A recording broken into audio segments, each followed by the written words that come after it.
यूं तो प्रदेश की सरकार अपराधियों के खिलाफ ताबड़तोड़ कार्यवाहियों को अंजाम दे रही है। पुलिस प्रशासन भी पूरी मुस्तैदी के साथ दबंगों पर शिकंजा कस रहा है, लेकिन इसके बाद भी कुछ दबंग किस्म के लोग अपनी हरकतों से बाज नहीं आ रहे हैं। दरअसल आगरा की बाह तहसील के ग्राम सिधावली के जाटवपुरा के रहने वाले नरेंद्र पुत्र मूंगाराम का आरोप है कि बीते दिनों गांव के कुछ दबंग लोगों ने उनकी भतीजी की हत्या कर उसे फांसी के फंदे पर लटका दिया। पीड़ितों का आरोप है कि 24/11/2022 को वह अपनी भतीजी को घर पर अकेला छोड़कर सामुदायिक स्वास्थ्य केंद्र बाह पर गए हुए थे। शाम के लगभग 4 बजे जब वे घर लौटे तो देखा कि भतीजी फांसी के फंदे पर लटकी हुई है। उक्त मामले की फौरन 112 नंबर पर सूचना दी गई तो पुलिस भी मौके पर पहुंच गई। पुलिस ने शव को कब्जे में लेकर पोस्टमार्टम के लिए भिजवाया, जिसके बाद पुलिस ने आत्महत्या का मामला करार कर मामले को रफा दफा कर दिया। जबकि पीड़ित ने गांव के टिल्लू, सुनील, विनोद, सचिन, राजकुमार पर हत्या का आरोप लगाया है।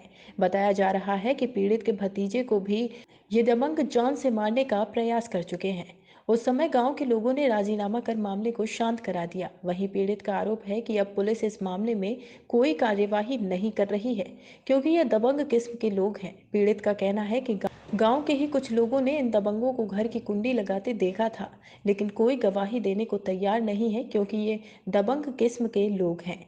वहीं शिकायत करने पर राजकुमार धमकी देता है, क्योंकि उसके पिता थाने में चौकीदार के पद पर तैनात हैं। अब सवाल ये उठता है कि क्या दबंगों के हौसले इसी तरह बुलंद होते रहेंगे? क्या गरीब मजदूर पीड़ितों की कहीं कोई सुनवाई नहीं होगी? क्या इसी तरह से बेटियों की हत्याओं को अंजाम देकर दबंग बेखौफ घूमते रहेंगे? फिलहाल पीड़ित नरेंद्र ने कार्यवाही की मांग की है। उनका कहना है कि उन्हें न्याय मिले, क्योंकि दबंग अब उनके परिवार को भी नुकसान पहुंचाने की धमकियां दे रहे हैं। कन्नारे बिल्लोगन ने पैसा बांटे। Mobile number 9919929433।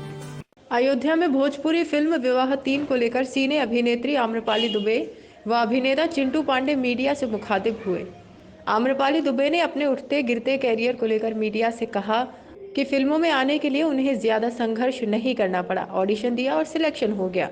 मैं खुशकिस्मत रही हूँ और संघर्ष किया भी, तो मैं पुरानी बातों पर रोती नहीं हूँ। मुझे खुशी है कि मुझे संघर्ष करने के बाद उसका फल मिला। बस ऐसे ही भगवान मेरी मेहनत को देखते रहें और फल देते रहें। पेरेंट्स अपने बच्चों के साथ खड़े हो गए, उनका साथ देने लगे तो ना कोई उनका फायदा उठा सकेगा, ना ब्लैकमेल कर सकेगा। माता पिता साथ हैं तो कोई भी बेटियों का फायदा नहीं उठा पाएगा। अपनी बेटियों को अपना दोस्त बनाकर रखिए, ताकि भरोसे के लिए उनको कहीं और ना जाना पड़े। आ, यही कहूँगी कि अपने बच्चियों को प्रोत्साहन देना चाहिए। अगर आप उनके साथ खड़े हो गए, आप अगर अपनी बच्चियों का साथ देने लगे, तो दुनिया में कोई ना उनका फायदा उठा सकता है, ना उन्हें डोमिनेट कर सकता है, ना उन्हें ब्लैकमेल कर सकता है। किसी तरीके से बेटियों का फायदा कोई नहीं उठा पाएगा अगर उनके माता पिता उनके साथ है तो आप पहले ही दिन से इतना कॉन्फिडेंस में अपने बच्चों को रखिए, अपनी बेटियों को अपना दोस्त बना के रखिए, ताकि उनको भरोसे के लिए कहीं और ना जाना पड़े जहां वो धोखा खाए। Thank you. अयोध्या में अखिल एकता अखिल उद्योग व्यापार मंडल के राष्ट्रीय अध्यक्ष संजीव कुमार जायसवाल, उत्तर प्रदेश प्रभारी राजकुमार जायसवाल के निर्देश पर आज दिनांक 10 दिसंबर 2022 को उत्तर प्रदेश कार्यकारिणी बैठक प्रेस क्लब जिला अयोध्या में आरंभ हुई। बैठक में जिले व प्रदेश की कार्यकारिणी गठित करने के साथ साथ व्यापारियों की समस्याओं का समाधान व जीएसटी अधिकारियों पर द्वारा उत्तर प्रदेश में छापेमारी को लेकर पूर्व में ज्ञापन राष्ट्रीय स्तर से दिया गया था और अयोध्या जिले में राम पथ चौड़ीकरण के विषय में मुआवजे को लेकर जिलाधिकारी व उप मुख्यमंत्री व मुख्यमंत्री तक अपनी बात रखने का आश्वासन दिया है और यह आश्वासन दिया है कि अयोध्या की जनता के साथ अन्याय न हो और उनको उचित मुआवजा दिया जाए। साथ ही उत्तर प्रदेश कार्यकारिणी में अयोध्या जिले के प्रतिष्ठित उद्योगपति प्रतीक कुमार वैश्य भज्जा को उत्तर प्रदेश महासचिव, जिला अध्यक्ष राजकुमार जायसवाल, अन्य साथियों को कई पदों पर नियुक्त किया गया।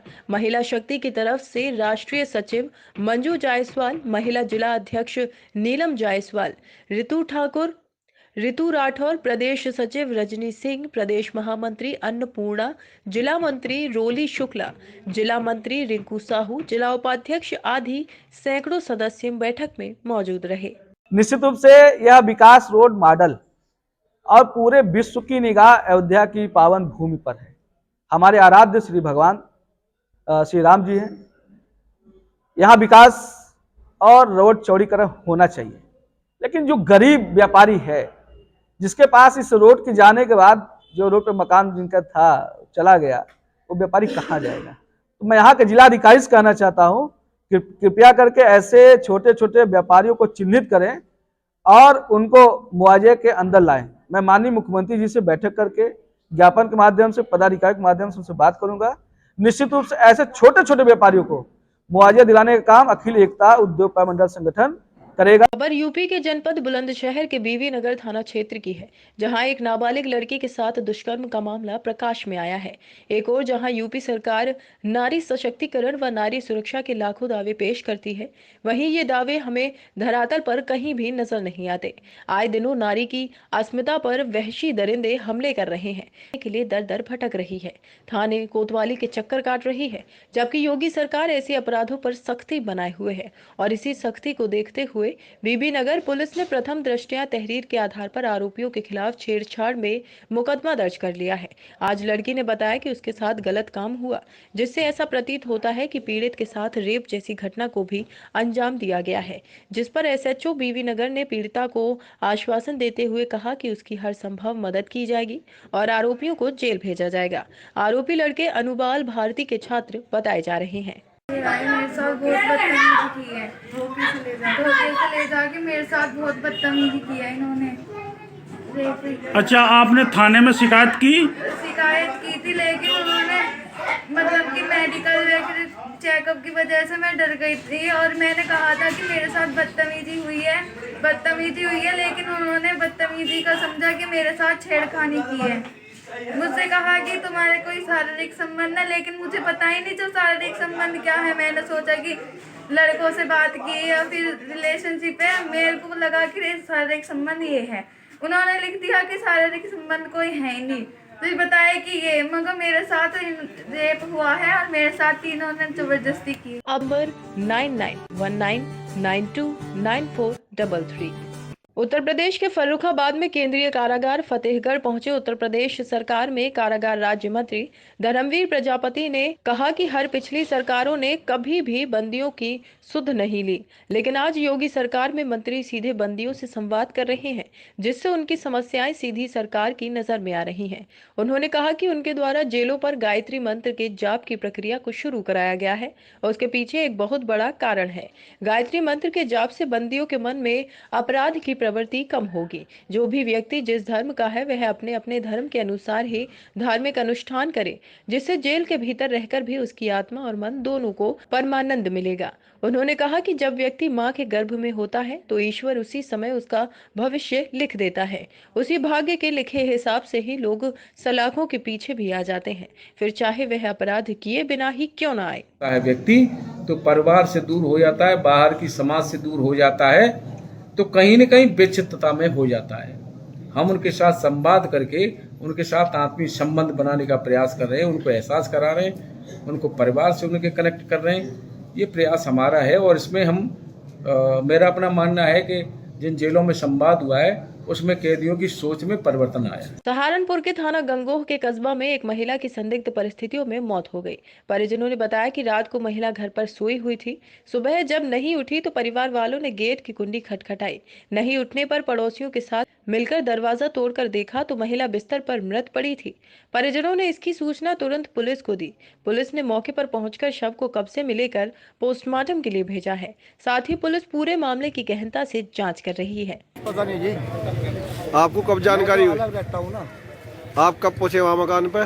सुबह 6:30 बजे। तो क्या जानकारी आपको? देखा कि कुआड़ी नहीं खुली अंदर से। अच्छा, जो मैं जो है हट के फिर बैठ गया। उसके बाद में चल चोरी होगी भाई, कोई बात नहीं है।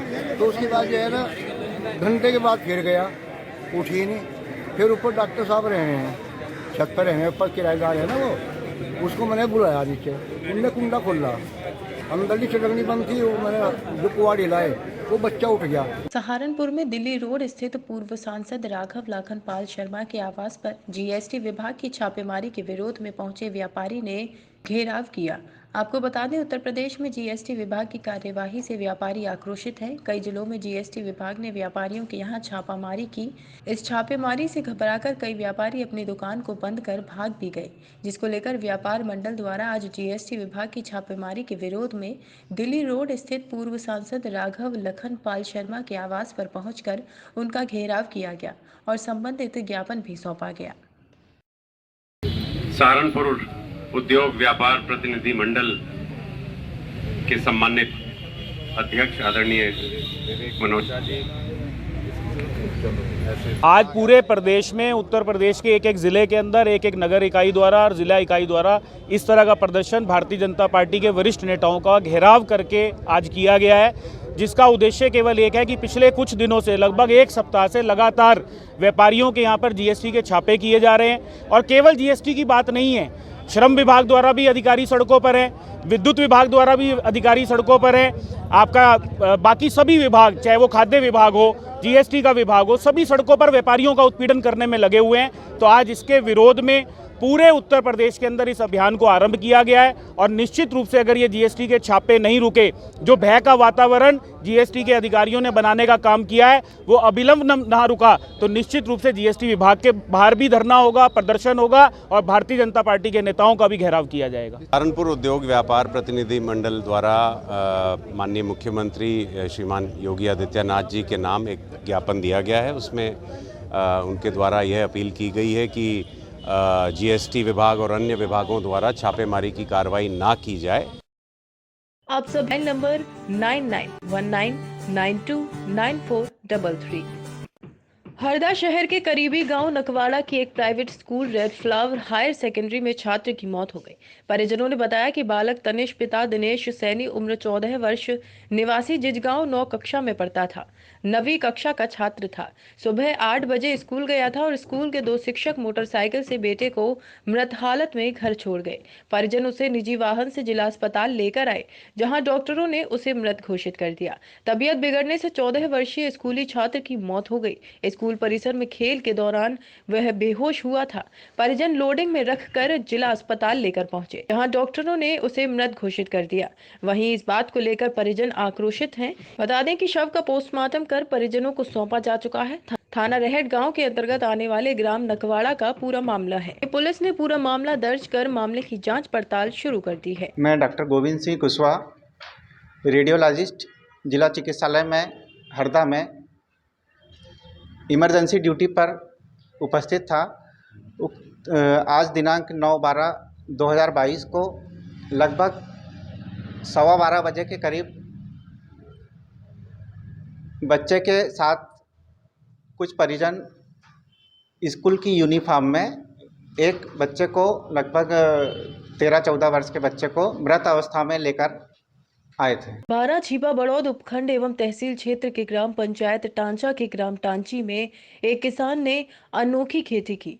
टांची निवासी नवल कुमार अहीर ने जानकारी देते हुए बताया कि कुछ समय पहले एक अखबार में छपी खबर के अनुसार चंदन की खेती करने का विचार किया और झालावाड़ जाकर इसकी जानकारी प्राप्त कर लाल और सफेद चंदन के पौधे मंगवा कर खेती की, लेकिन यहाँ की जमीन और वातावरण के अनुसार एक ही प्रकार के चंदन लग पाए।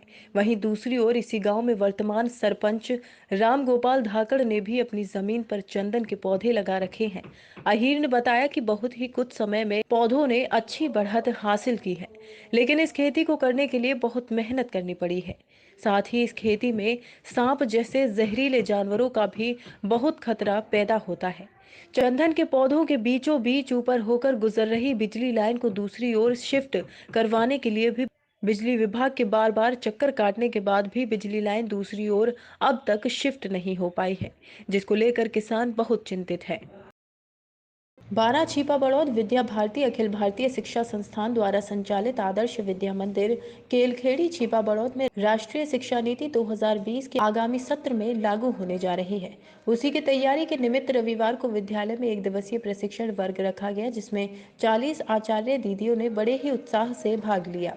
विद्यालय के प्रशिक्षण प्रमुख योगेश नागर ने जानकारी देते हुए बताया कि दक्ष प्रशिक्षक समिति के सक्रिय सदस्य नरेंद्र मित्तल, प्रधानाचार्य हरि सिंह गोचर ने मां सरस्वती के समक्ष दीप प्रज्वलित कर कार्यक्रम का शुभारंभ किया। उसके पश्चात नरेंद्र मित्तल ने वैदिक गणित, अकाउंट्स एवं भारत का सांस्कृतिक मानचित्र का प्रशिक्षण दिया। प्रधानाचार्य हरि सिंह गोचर द्वारा सुलेख, श्रुति लेख, छात्र एवं आचार्य दैनंदिनी का कप कैसे भरना, शारीरिक दक्षता, योग एवं प्राणायाम तथा विद्या भारती के 5 आधारभूत विषयों का प्रशिक्षण दिया।